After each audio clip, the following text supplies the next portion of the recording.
Aquarius, hi! Welcome to Mr. Queen PH at ito ang inyong monthly reading for May 2025. So if you're interested in private readings, meron tayong link sa description at sa pinned comment. Paka-check nyo na lang information kung paano mag-book for a private reading. And please subscribe to our channel to show your support. Like, share this video at comment na rin kayo kung kayo ay naka-resonate. Okay, let's see. Aquarius. So, astrologically, ngayong May, mas maganda yung energies kasi halos lahat ng planets ay direct. So, isa lang yung magre-retrograde, which is Pluto, ngayong May 4. So, Pluto is the planet of endings, new beginnings, transformation, powerful change. So, ito yung mga bagay na kailangan mong i-reassess sa buhay mo. Kung ano na ba talaga yung kailangan mong i-let go, baguhin, para rin sa pagbabago na gusto mo para sa sarili mo or sa buhay mo. Kasi sabi nga nila, walang magbabago kung wala kang babaguhin, 'di ba?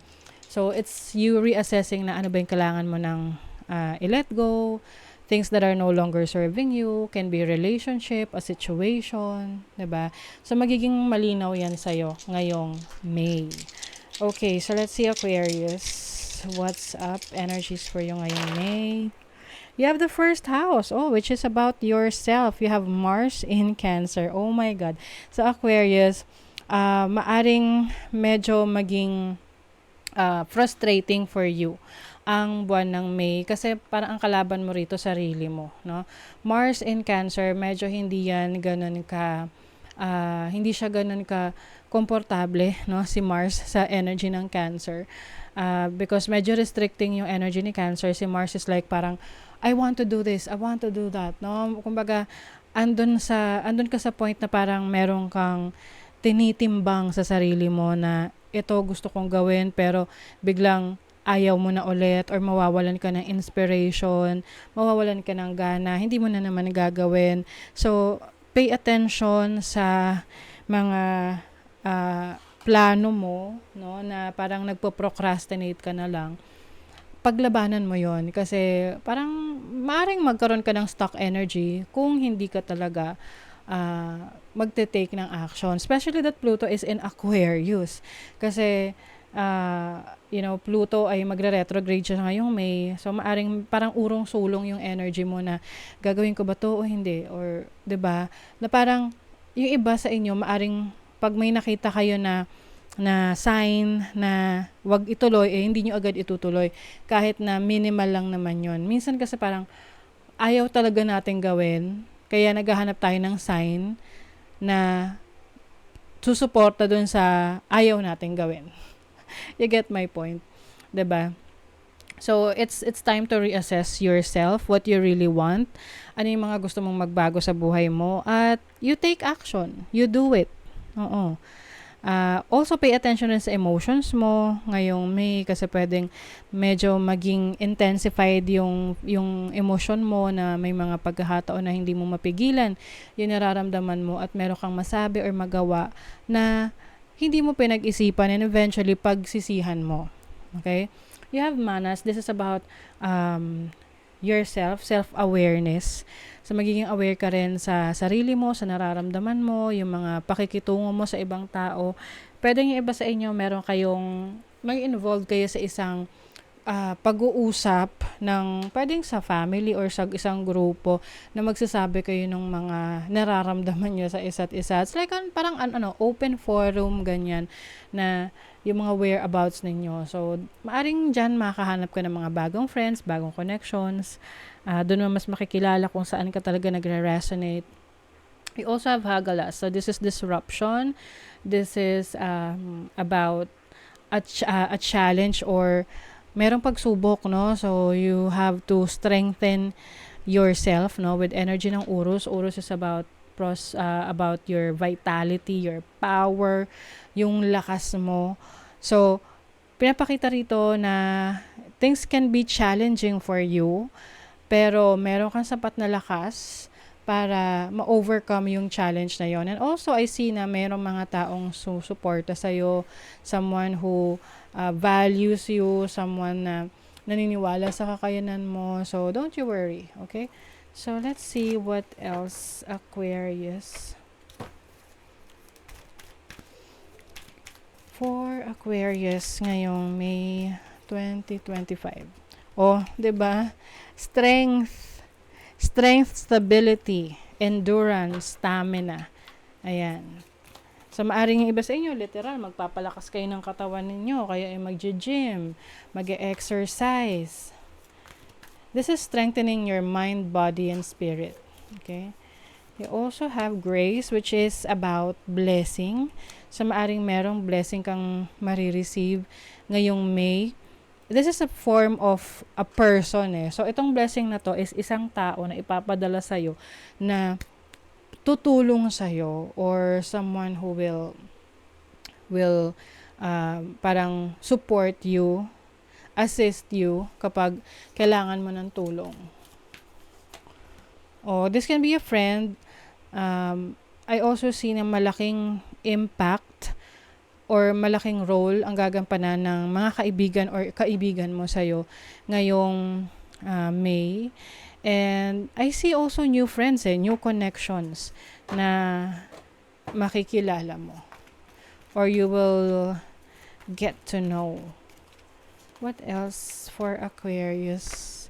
You have the 9 of Wands, the Sun.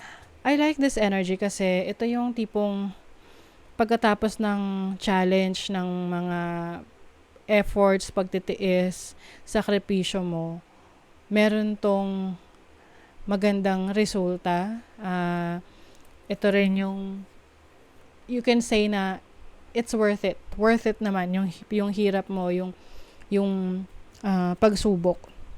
I said the Sun is about happiness. This is about achievement, victory, celebration. So, kumbaga, for you Aquarius ngayong May, mararanasan mo yung parang roller coaster ride of emotions and experiences na doon sa experiences mo na yon, you will learn a lot. Marami kang matututunan. Marami kang marirealize tungkol sa sarili mo. At dahil doon ka magta-transform. You will transform into a new version of yourself. You have the King of Cups, someone who's very empathetic, someone na very in tune sa kanyang emotions, sa kanyang nararamdaman, sa kanyang pagmamahal and compassion sa family. So I see that you will bring focus or give focus sa mga mahal mo sa buhay. You will spend more time with them. And during the times na merong mga challenges, yung family mo, mahal sa buhay mo, yung kakampi mo dyan So, sila yung talagang magkakaroon ka na ng very strong bonding and connection na yun yung magiging support system mo. You also have the Page of Swords. So, I see you learning something. Meron kang pag-aaralan, i-research that will improve your knowledge at pwede mo siyang pagkakitaan or pwede mong maging bagong source of income in the future. Pwede rin tong online, anything na trabaho or side hustle online. Meron kang mata-target na goal mo, no? Kumbaga makukuha mo yung goal mo na 'yan. You have a decision to reconsider. Maaring merong malaking pagdidesisyonan ka sa trabaho, sa business mo na talagang kailangan mong pag-isipan ng maigi.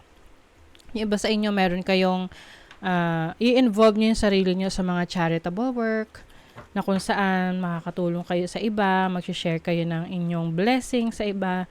Diba, the more we share our blessings, the more na tayo ay binibless. Okay? Let's see sa love life. If you're in a relationship, I think, mas magsispend ka ng time with your person kasi lalo na kung hindi kayo madalas lumabas, mag-enjoy, have fun. So, more time with your partner. If you're single naman, maaari ngayong May, meron kang makilala na new person kapag lumabas ka. Siyempre, kailangan mong lumabas, diba? You have to show up. Take care, enemies are working against you. So, be careful rin sa mga taong pagkakatiwalaan mo or yung mga taong paniniwalaan mo dahil meron dyan na parang parang nagfo-full force pa sila para makapagtulungan ka. So, be careful. You feel something is lacking in your life, perhaps love, money, or goals. Yes, so may mga times talaga parang feeling down ka, ano yung kailangan mong gawin, ano yung kailangang pagbabago. So, you have to know ano talaga yung gusto mo. Kasi hanggat hindi mo alam yung gusto mo, walang direction. Okay? Kasi hindi mo alam yung gusto mo eh. Wow, the most difficult part of a situation is over. So, like what I mentioned kanina, ang May ay magiging roller coaster ride for you.